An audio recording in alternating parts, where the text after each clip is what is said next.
나만의 색깔로 인생의 도면을 그려보는 시간. 마이라이프 꾸미기에 오신 것을 환영합니다.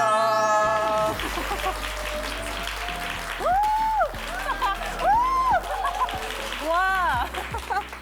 네, 청년들을 이렇게 가까이서 보니까 에너지도 느껴지고 정말 기분이 좋은데요. 네, 저희도 이렇게 좋았던 건 저희도 아마 청년 왜 웃으시죠? 저도 청년이에요, 맞죠? 네. 근데 제 입으로 제가 청년이라고 하면 이제 영포티 소리 들을 때여가지고 그럼 신부님은 약간 그렇고 저는 청년으로. 저도 마음은 청년인 걸로 하겠습니다. 저희 모두 마음은 또 청년이잖아요.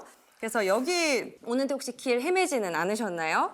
오늘도 내비가 없었으면 저는 지금까지도 삥삥 돌면서 대학로 길 한복판에 있었을 것 같아요. 네, 저도 뭐 비슷합니다. 요즘은 뭐 내비게이션이나 지도나 이런 게 너무 잘 돼 있어서 참 편하다라는 느낌을 받게 되는데요. 정말 이거 없었으면 내가 어떻게 어딘가를 금방 갈 수 있을까라는 생각을 자꾸만 하게 됩니다. 맞습니다. 그래서 가끔 저는 그런 생각을 해요. 이렇게 내비처럼 제 인생에서도 목적지를 딱 설정을 해놓고 전방 300m에 좋은 사람이 있습니다. 그리고 전방 500m에 별로인 사람이 있으니 피해 가십시오. 이런 인생 내비게이션이 있었으면 좋겠다. 그런 생각을 하거든요. 네, 그래서 오늘 우리 머릿속에 들어있는 인생 내비게이션을 점검해 주실 전문가를 모셨습니다. 뇌과학자 장동선 박사님을 큰 박수로 모셔보겠습니다. 우! 이야, 박사님 안녕하세요. 안녕하세요. 반갑습니다. 안녕하세요. 박사님 안녕하세요. 반갑습니다. 네, 아유, 네.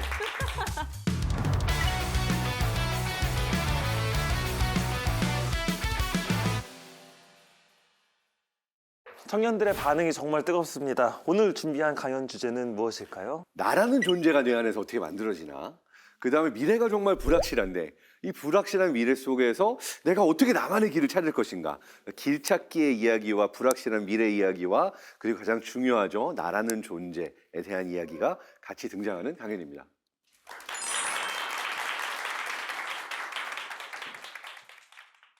여러분, 미래가 불확실한데 내 미래가 어떻게 될까? 나만의 길을 어떻게 찾을까? 되게 불안하고 어떻게 해야 되나 막막했던 적 있지 않나요? 그렇죠? 내 미래가 어떻게 될까 궁금하면은 그 미래를 어떻게 찾아가세요? 솔직히 이렇게 가슴에 손 얹고 사주팔자 보러 가거나 점 한번 뽑으러 가거나 타로 카드 보거나 이런 적 있죠? 많이들 그러신 것 같아요. 그래서 과학적으로 생각했을 때는 그게 과연 과학적일까? 정말로 그 점을 뽑는다고 내 인생의 미래를, 나의 길을 알 수 있을까? 이런 생각을 할 수도 있어요. 근데 제가 가지게 된 궁금증 중에 하나가 뭐냐면요. 우리가 이제 역사 속을 살펴보고 기록들을 살펴보면요. 호모사피엔스, 그러니까 인류가 등장한 이래로 기록 남아있는 걸 보면 항상 점을 쳐왔어요. 그러니까 정말 몇만 년 전 동굴 구석기 시대 동굴에 살고 있던 사람들조차도 뭔가 점을 쳤다라고 하는 것에 기록들이 남아 있고 페르시아 역사를 보면은 이 왕하고 귀족들이 모여가지고 내년에 우리가 어떻게 정치를 해야 되는가, 어떻게 수입을 하고 뭐 어떻게 그 농사를 짓고 해야 되는가 이거를 점을 쳐서 결정했대요. 염소를 제물로 바치고 간을 꺼낸 다음에 간에 이게 오돌토돌한 거 모양 이런 걸 보면서 내년에는 이만큼 농사 짓고 내년에는 이만큼 이렇게 나라를 운영해야 되겠네. 이 점을 기반으로 나라를 운영했다라고 하는 기록들이 있어요. 자, 여기서 궁금한 건 이런 거죠. 사실 과학적으로 일리가 없는 것 같은데 인류의 역사를 보면은 늘 해왔어요. 왜 그럴까? 왜 늘 점을 쳤던 걸까? 뭐 몇 가지 이유가 있지만 그 중에 하나는 우리의 뇌가 불확실성, 이거를 견디지 못하는 게 있어요. 그런데 이 불확실성을 해결하는 하나의 방법 중에 하나로 타로점을 뽑거나 사주팔자를 보거나 뭐 어떤 신탁을 받거나 하는 일들을 인류가 해왔던 거죠. 왜 그랬을까? 뇌과학자의 설명은 이겁니다.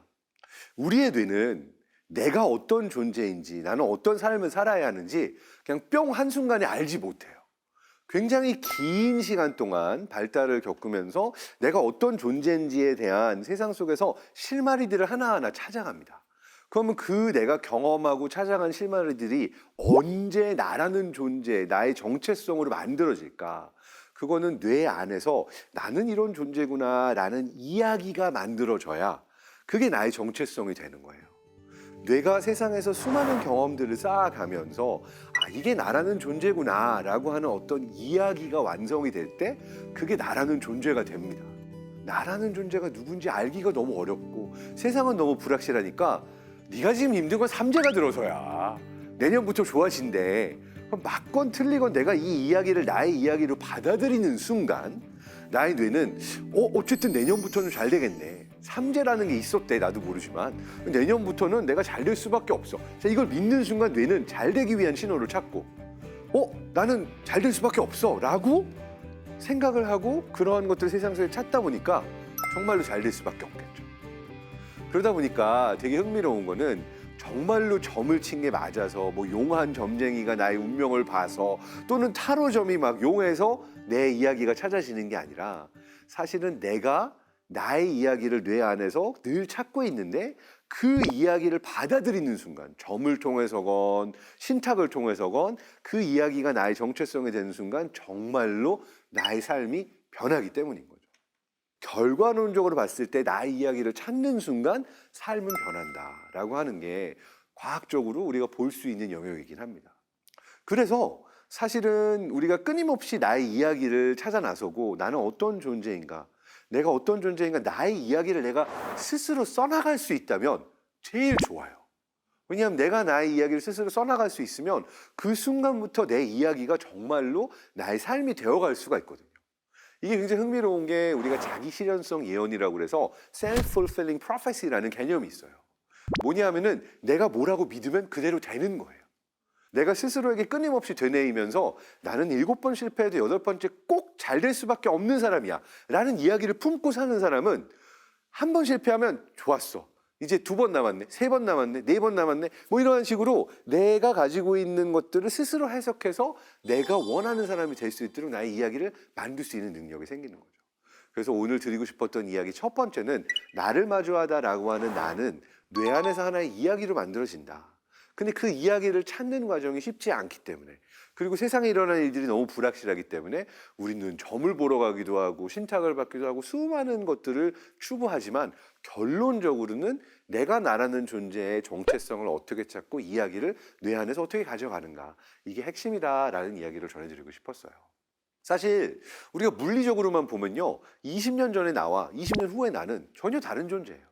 그런데도 내가 나라는 존재가 연속한다라고 믿는 것은 나의 기억이고 나의 이야기가 연속되기 때문인 거고 우리가 치매를 무서워하는 이유 중에 하나도 나라는 존재의 연속된 이야기의 기억이 사라지는 순간 나라는 존재의 정체성이 사라지지 않을까라고 걱정하게 되는 거죠.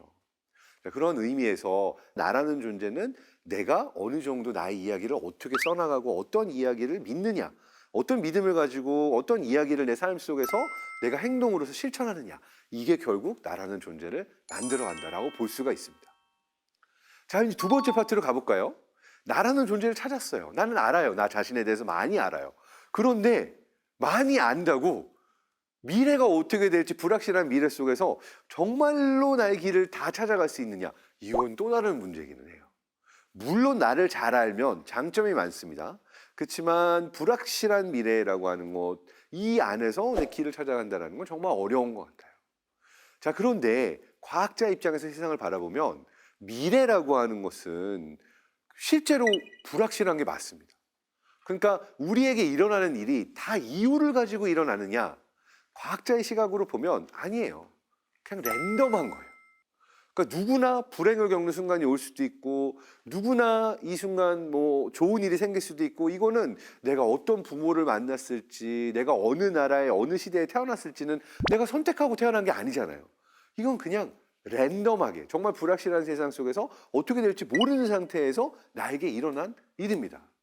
그런데 그 불확실성이라는 게 시대마다 시기마다 조금 더 크기도 하고 조금 더 작기도 하고 그래요.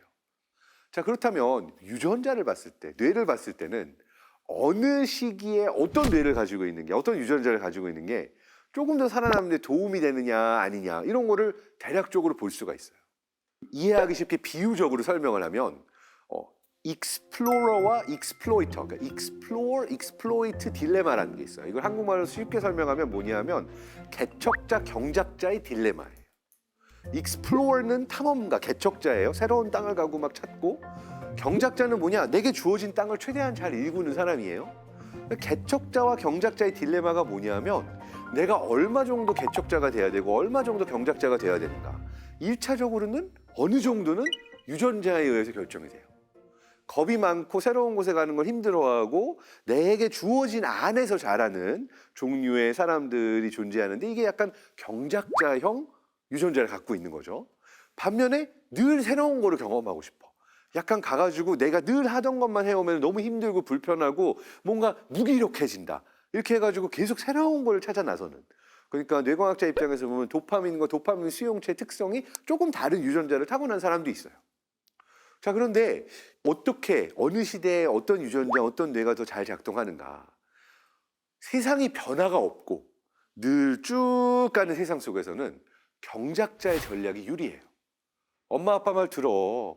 늘 공부해오던 대로 사계절 절기들을 보면 씨 뿌려야 된 때가 있는 거고 모내기를 해야 된 때가 있는 거고 추수해야 된 때가 있는 거고 남들이 그거 다 하면 너도 그때 그걸 하는 게 잘 사는 법이야. 이거는 언제 통용하는 이야기냐? 그냥 세상에 큰 변화가 없이 쭉 갈 때는 내가 빨리 보고 배우고 남들이 하는 거를 숙지한 다음에 남들보다 조금 더 열심히 남들보다 조금 더 적은 비용으로 또는 남들보다 조금 창의적으로 무언가를 해나가면 돈을 벌고 잘 되고 부자가 될 수가 있어요. 이게 경작자의 전략입니다. 사실 우리나라는 오랫동안 경작자의 전략을 굉장히 잘 써왔어요. 근데 문제는 이 전략이 불확실한 세상 속에서는 잘 안 통한다는 거예요. 불확실성이 높은 세대에는 개척자의 전략이 좀 더 낫습니다. 그러니까 남들 하는 대로 안 하고 새로운 데 가서 보고 다니고 그리고 뭔가 새로운 거 계속 배우고 그 다양한 정보를 접하고 뭔가 이게 탐험하고 개척하는 데 있어서는 내가 가진 뇌가 오히려 장점을 가진 뇌가 될 수도 있는 거죠. 자, 그래서 어떤 뇌가 좋다 나쁘다. 그리고 사실은 이게 영아님 백도 아니에요. 내가 어떤 조합으로 이거를 봐 나가야 하는가라고 하는 게 우리가 살아가는 데 있어서 길을 찾는 데 하나의 전략이 될 수가 있는 거죠. 그래서 우리가 정리해 보면 미래는 늘 불확실합니다. 내일 세상이 망할지 전쟁이 날지 어떠한 재해가 닥칠지 인간은 알 수가 없다라고 하는 게 기본 팩트예요. 그럼 우리 뇌는 뭘 하냐? 불확실성이 매일 존재하는 세상에서는 스트레스를 너무 많이 받아서 살 수가 없어요. 내가 내일 죽을 수 있다는 상상을 매초하면서 어떻게 삽니까? 그렇죠? 그러니까 나는 영원히 사는 것처럼 우리는 행동을 해요. 그 이유 중에 하나는 뇌가 확실성이 높은 정보들을 수집해서 뇌 안에 모델을 만들어 놓는 거예요. 불확실성이 높은 세상 속에서 확실성이 높은 정보를 하나의 모델로 만들어 놓고 우리는 거기에 의지해서 살려고 하는 거예요. 그리고 그 모델을 만든 게 뇌입니다. 자, 그럼 어떤 모델이 세상에 잘 맞는 모델일까? 많은 데이터를 수집하고 경험을 많이 해서 쌓은 모델일수록 여러 상황에서 살아남을 확률이 높아요. 많은 이야기를 듣다 보면 내가 스스로 평가할 수가 있고 많은 데이터가 쌓인 모델은 그나마 좀 나을 수가 있는데 그냥 이 몇 개 안 되는 데이터를 가지고 나만의 확실성을 막 만들어 놓는다고 이 모델대로 세상에 돌아가고 내 삶이 되는 거는 아니라는 걸 경험을 할 겁니다. 그럼 지금 우리가 살고 있는 세상은 어떤 세상이냐? 제가 볼 때는 그 어느 때보다 불확실성이 높아진 겁니다. 왜냐하면 우리가 전에는 없던 AI라는 게 나왔어요. 노동 생산 창작이라는 걸 다 바꿔버리고 인간이 하던 일을 다 한대요. 전에 한 번도 없었던 일이에요. 우리 부모님이 경험했던 세상은 어떤 세상이냐? 그냥 열심히 살아. 그냥 사고 안 치고 열심히 공부하고 남들 하는 대로 하면 재산도 많아지고 점점 잘 살 수 있게 될 거야. 그걸 굳게 믿고 쭉 공부해왔더니 정말 그렇게 된 세대가 뇌 안에 만들어 놓은 확실성의 모델인 거예요. 그런데 여러분, 청년 세대가 살고 있는 세상은 그 어느 때보다 갑자기 이 팽창 사회가 뒤집혀져서 수축 사회로 가고 있는 세상이에요. 수축 사회, 인구가 줄어들고 있어요. 성장률도 줄어들고 있어요. 그러니까 예전에는 울타리, 잘 살 수 있는 울타리가 점점 넓어져 가고 있으니까 열심히 뛰어. 그 울타리 밖으로만 나가지 않으면 그냥 쭉 자리 잡고 하던 거 열심히 하면 재산도 많아지고 기회도 많아지고 잘 살게 될 거야. 팽창 사회의 룰입니다. 지금은 수축 사회가 전 세계에서 가장 급격하게 수축하고 있는 사회로 가고 있어요. 그럼 이 사회의 청년은 뭐냐? 엄마, 나 열심히 뛰고 있어. 나 열심히 스펙 쌓고 있고 진짜 열심히 살고 있어. 근데 내가 온 힘을 다해서 전속력으로 뛸 수 있는 속도보다 울타리가 줄어드는 속도가 더 빨라요.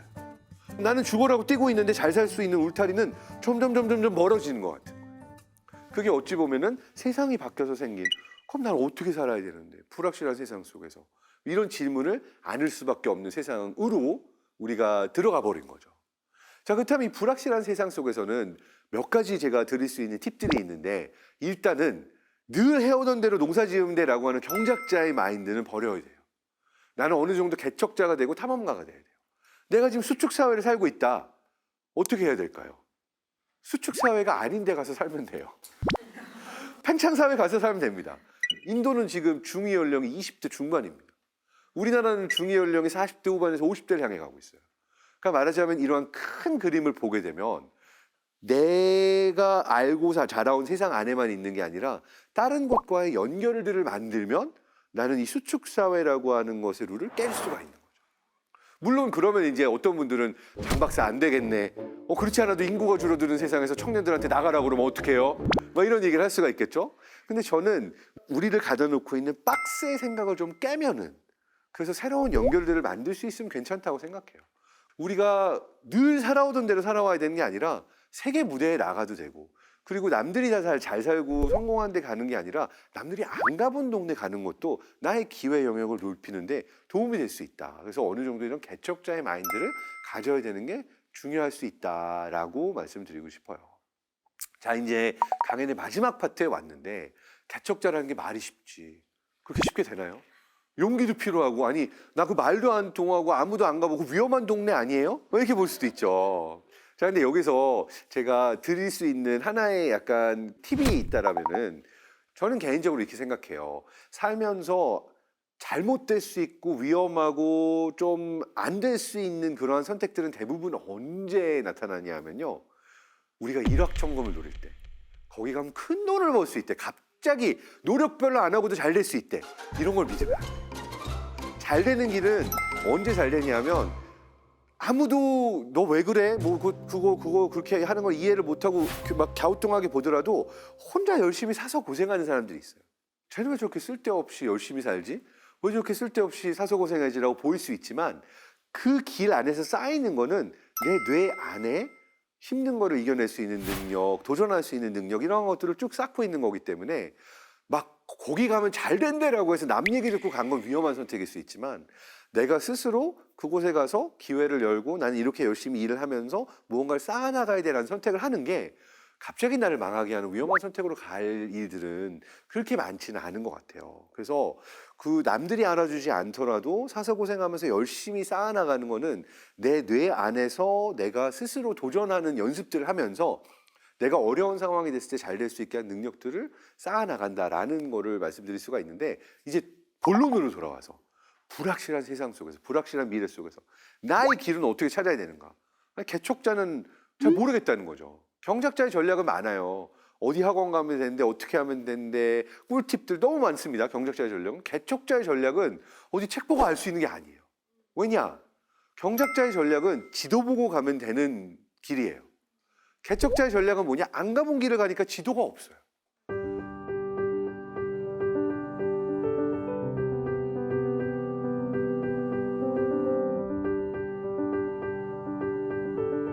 지구상에 살고 있는 대부분의 생명체는 답이 없는, 지도가 없는 길을 가고 있어요. 개미가 개미굴에서 나와가지고 막 헤매고 다닐 때 어디 가면 먹이가 있는지 알고 지도 보고 가서 먹이 찾아오나요? 아니죠. 인간 아이, 청년, 청소년, 예전 같은 세상 생각해보면 대부분의 이 세상 속에서 어디 뭐 GPS 보면서, GPS 신호가 잡히는 내비게이션 보면서, 지도 보면서 여기 가면 잘 돼 라고 하는 어떤 매뉴얼을 가지고 사는 게 인간의 기본 삶이었을까요? 아니라는 거죠. 그래서 우리가 뇌를 가지고 세상 속을 개척하면서 다니는 기본 모드는 사실은 답이 있고 지도가 있는 게 아니라 망망대해에 던져놨어. 아니 어디를 가라고, 항구가 어디야, 땅이 어디에 있어 모르는데, 그 세상 속에서 나만의 길을 찾는 항해법을 배워서 가야 되는 게 세상을 살고 있는 뇌에 있는 존재들의 기본 숙명이라는 거예요. 자, 그러면은 여러분이 길을 찾아야 된다. 전혀 모르는 망망대해, 어딘가 나도 모르는 곳에 던져져서 길을 찾아야 된다. 제일 먼저 여러분은 뭘 하겠어요? 그냥 내 모르는 데 갔어도 핸드폰은 있어. 신호 잡혀. 그럼 뭘 할까요? 내비게이션을 보겠죠. 근데 되게 재밌는 거 아세요? 내비게이션이라는 말은 라틴어의 나비가레라는 말에서 나왔고 옛날 그 대항해 시대 범선 타고 바다를 항해하던 그 뱃사람들의 항해법이 나비같이 온 내비게이션이에요. 그래서 내비게이션의 기법, 항해법만 알고 있으면 망망대해에 던져놔도 우주에 던져놔도 어디에 던져놔도 나는 항해법을 알고 있다. 항해법의 기본은 딱 세 문장으로 정리할 수 있어요. 생각보다 간단합니다. 내가 길을 찾아갈 수 있는 항해법의 기본 세 가지. 첫 번째가 뭘까요? 내비게이션에서 어딘가 길을 찾아가려면 제일 먼저 알아야 되는 게 뭘까요? 내 위치, 현 위치, 그렇죠? 현 위치가 제일 먼저 잡혀야 돼요. 여러분, 내 위치 안 넣고 딴 사람 위치 넣고 내 길 찾을 수 있어요? 못 하잖아요. 근데 우리 의외로 이거 삶 속에서 많이 해요. 남들은 어디 있나, 뭐 하나, 어떤 맛있는 거 먹고 어떻게 잘 살고 있나. 남들의 위치만 맨날 보면서 그 남들의 위치를 내가 길 찾는데 대입해 보려고 그러면 나에게 쓸모가 있을까요? 내비게이션의 기술로 보면은 쓸모가 없어요. 그래서 내비게이션의 기본 세 가지라고 했을 때 첫 번째는 현 위치를 알아내고 최대한 정확하게 잡아내는 거예요. 내 좌표값을, 내 현 위치를 알아내면은 이게 항해의 기본이기 때문에 첫 번째로 알아내려고 했던 건 현 위치다. 두 번째는 뭘 넣어야 되나요? 목적지를 넣어야 돼요. 어디든 가야 돼요. 아무 데도 입력 안 하고 안 가고 있는데 길이 만들어지진 않아요. 그렇죠? 그리고 세 번째는 여러분이 생각할 수 있는 거지만 여러 길의 옵션이 나오면 선택을 해야 돼요. 그러니까 항해법이라는 게 어려울 것 같지만 간단합니다. 내가 어디 있는지 알아야 되고 가고 싶은 곳을 알아야 되고 내가 있는 곳에서 가고 싶은 곳까지 가는 여러 개의 옵션 중에 선택을 하고 가면 돼요. 끝! 이게 항해의 기술입니다. 근데 이 항해의 기술을 우리 삶에 한번 대입을 해볼까요? 막막한 불확실한 세상 속에서 망망대해에 던져줬어요. 나만의 길을 찾아야 돼요. 자, 나만의 길을 찾기 위해서 내가 제일 먼저 해야 되는 게 뭘까요? 현 위치를 안다라는 건 나에 대해서 공부를 해야 돼요. 나는 어떤 존재인가, 지금 어디에 있는가. 내가 여러 가지 도전을 하면서 나라는 존재가 어디에 있는가라고 하는 걸 정확하게 알면 알수록 내 삶 속에서 나의 길을 찾는 데 도움이 됩니다. 그래서 우리는 남들이 뭐 하나에 신경을 그렇게 많이 쓸 필요가 없어요. 남의 위치를 아무리 많이 입력해봤자 내가 현재 어디에 있고 내가 누군가를 알아서 그 위치를 입력해야지만 내가 내 삶 속에서 항해를 시작할 수가 있는 거지, 내가 남의 위치를 넣어본다라고 거기서 나오는 길이 나의 길이 아닌 거예요. 자, 근데 나의 길을, 나의 위치를 알려고 좌표값을 봤더니 1등에서 100등까지 넣었는데 나는 100등이야. 그러면 이 축을 하나 그리고 나의 현 위치는 100등인가? 자, 저는 이것도 약간의 오류가 있다고 생각해요. 왜 주어진 축 하나만 보고 생각을 해요? 축을 하나 더 그려보는 거야. 그 축이라는 거는 요 시험에서는 내가 0에서 1등에서 100등까지 100등일지 모르지만 운동 잘하는 부분에 있어서, 뭐 신앙심에 있어서, 또는 친구 관계에 있어서 수많은 다른 축들을 그리다 보면 내 값이 여러 축들을 그려보면 그려볼수록 2차원으로 3차원으로 더 정확하게 잡혀진다는 거예요. 그러니까 우리가 해야 되는 것은, 특히 20대 청년으로서 해야 되는 건 뭐냐, 내가 어떤 존재이고 이 축 안에서 어디에 있는가라고 하는 나를 알기 위한 노력들이 먼저 이루어져야 되고, 그건 하나의 잣대가 아니라 여러 잣대를 내가 경험할수록 더 좋아요. 자, 두 번째, 목적지를 찍고 가야 되죠. 근데 남이 가는 데는 다 좋아 보이는데 여기가 좋나 저기가 좋나 내가 선택하기가 너무 어려워요. 그럼 길은 어떻게 만들어지나? 일단 가야 됩니다. 일단 가면서 길이 만들어지는 거예요. 2014년도에 노벨 생리의학상을 받은 3명의 학자분이 계세요. 이분들이 뭘로 노벨상을 받았냐? 뇌 안에 있는 길 찾는 메커니즘, GPS 시스템을 연구해서 뇌 안에서 우리가 어떻게 길을 찾는가라고 하는 거를 밝혀내면서 노벨상을 받았어요. 근데 그 뇌 안에서 길을 찾는 메커니즘이 방금 말씀드린 항해법의 원리대로 작동해요. 되게 신기하게도 뇌 안에 장소세포라는 게 있어가지고 내가 어디 있는지를 실시간으로 알려줘요. 그런데 그럼 세포가 무한히 있어야 되는 거 아니야? 세상에는 장소가 무한히 있으니까. 이걸 해결하기 위해서 경계세포라는 게 있어요. 내가 문을 열고 다른 공간으로 들어가면은 리셋돼요. 그럼 원래 있던 장소세포를 거기서 다시 사용할 수 있어요. 이런 것 때문에 생겨나는 약간의 효과가 뭐냐면, 침실에서 자고 일어나가지고 부엌 가서 물 마셔야지. 문 열고 나왔어. 부엌에 왔더니 내가 지금 왜 부엌에 왔지? 생각이 안 나는 거예요. 왜? 리셋이 됐어. 참고로 이 장소세포가 존재하는 영역이 기억을 관장하는 해마 근처예요. 그래서 기억하고 장소는 밀접하게 연관성이 있어요. 길 찾는 메커니즘과 기억하는 메커니즘. 자, 경계세포도 있고요. 내가 어느 방향을 해서 가고 있는지 헤딩 다이렉션 셀, 그러니까 벡터 값을 구해가지고 내가 어디로 움직이고 있는가를 알아내는 세포도 뇌 안에 있어요. 이거를 밝혀낸 교수님하고 제가 박사과정 2년차 때 한창 내 인생의 길이 보이지 않아가지고 힘들 때 만나고 이야기를 할 기회가 있었어요. 그때 되게 마음속에 깊이 있던 질문을 질문했습니다. 교수님, 30년 연구했고 이렇게 멋진 연구했는데 처음부터 길이 보이셨나요? 내가 어떤 연구를 하면 될지, 내가 연구자로 이렇게 잘 성공할지, 자기의 길을 어떻게 선택하고 찾으셨는지 너무 궁금합니다. 왜냐하면 저는 박사과정 2년차 길이 안 보이던 상태였거든요. 뭐 하면서 살아야 되나. 교수님이 이렇게 웃으시더니 인생 얘기를 해주시는 거예요. 아일랜드 이민자 출신의 가정에서 되게 가난하게 뉴욕에서 자라나서 낮에는 비행기 공장에 가가지고 조립공을 하시다가 밤에 야간 학교 다니면서 공부하셨대요. 근데 공부가 재밌어서 쭉 가다 보니까 교수님이 야, 너 연구가 잘 맞는다, 이거 할래? 이렇게 해서 조금씩 기회가 주어져가지고 자기의 길을 가게 됐다라고 하셨어요. 그러면서 지금도 기억에 남는 명언을 해주셨는데 뭐냐면, 길이라는 거는 원래 내 앞으로 보이는 게 아니야. 내가 쭉 버티면서 힘들게 가다 보면 뒤돌아봤을 때 아, 이게 나의 길이구나 라고 나의 길이 만들어져 있는 거지, 누군가가 나에게 이게 너의 길이야 라고 주어지는 길 따위는 없다는 거예요. 길이라는 건 늘 내 앞으로는 보이지 않고 내가 걸어가야 생기는 게 길이다. 지금까지 저는 이게 정말 인상 깊게 머릿속에 남아있는 이야기입니다.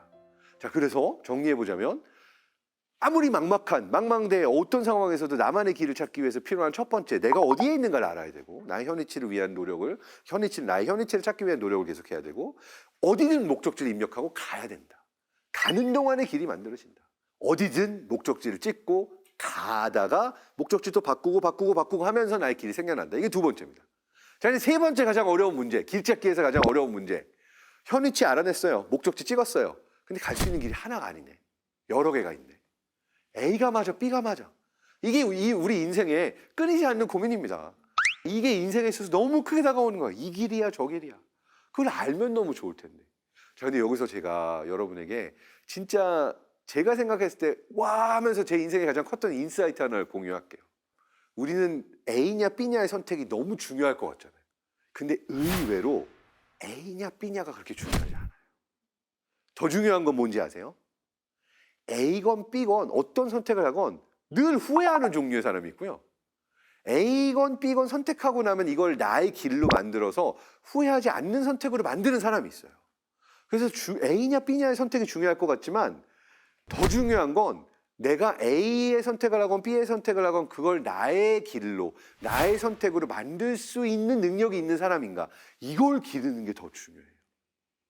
내가 일단 선택한 거를 어떻게 내 뇌의 이야기로 잘 나만의 이야기를 만들어서 나의 선택을 옳은 선택으로 만들어갈 수 있는 것인가. 자, 그래서 이거를 사실은 우리가 너무 고민만 많이 하지 않으면 모든 생명체가 이미 하고 있어요. 어린아이를 놀이터 같은 데 풀어놓잖아요. 그럼 괜히 놀라는 데서만 놀지 않고 여기도 가고 저기도 가고 막 온갖 군데를 돌아다닙니다. 어린아이한테 GPS 시그널을 달아주고 얘가 반나절 동안 어디를 다니는가를 보면 되게 신기한 패턴을 볼 수가 있어요. 그 공간의 모든 곳에 구석구석 다 헤매고 다녀요. 그럼 어른이나 부모가 볼 때는 쟤는 왜 저러니? 왜 저렇게 헤매고 다녀? 그냥 노는 데서 놀지 왜 저렇게 헤매니? 라고 생각을 하지만 GPS 시그널을 보고 있는 과학자는 뭐라고 생각하냐면 뇌 안에 맵을 만들었구만.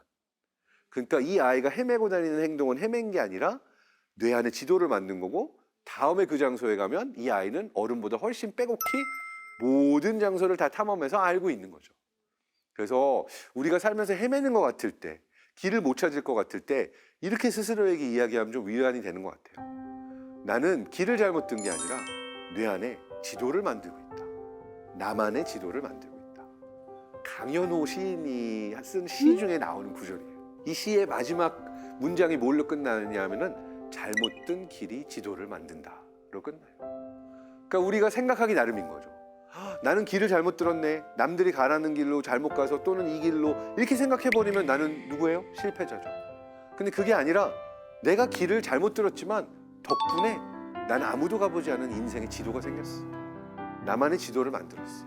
그게 어찌 보면 불확실한 미래 속에서 나만의 길을 찾는 법이고, 또 이 지도를 가지고 있는 게 내 뇌 안에서 내가 어떤 존재인가, 나만의 존재를 찾아가고 나의 정체성을 찾아가는데 내가 헤매면서 만든 지도가 도움이 되지 않을까.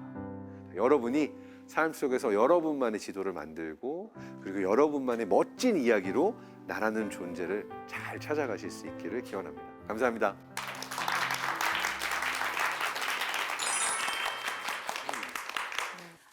네. 한시도 지루할 틈이 없었습니다. 너무 감사합니다. 우리 청년들에게 꼭 해주시고 싶은 말씀이 있으시다면 한번 해주시죠. 모든 도전은 옳다. 그러니까 이게 좋은 도전인가 아닌가가 아니라 그냥 시도 자체가 옳다라고 생각했으면 좋겠어요. 고도를 기다리며의 작가인 그 극작가가 썼던 글 중에 제가 제일 좋아하는 한 구절이 있어요. Ever tried, ever failed. No matter.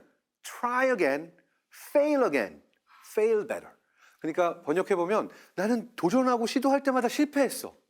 상관없어. 또 도전하지 뭐. 또 실패하지 뭐. 실패 조금 덜 하면 되지.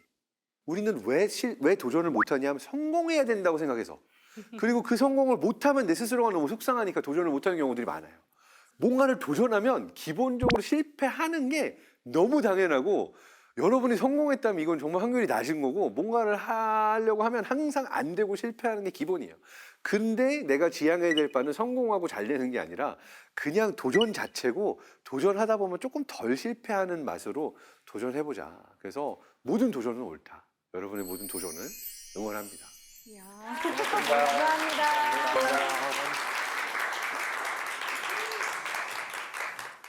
오늘 뇌과학으로 본 인생 꾸미기 좀 어떻게 들으셨는지 모르겠어요. 여러 가지 이야기를 들었지만 저는 그런 생각이 들었습니다. 우리의 삶에 펼쳐질 다양한 이야기들이 또 있을 것이고 그렇게 가다 보면 우리가 내비게이션을 가듯이 길을 잘못 들 때도 있을 것 같아요. 내가 생각하기에. 하지만 내비게이션은 우리에게 항상 그렇게 이야기를 하죠.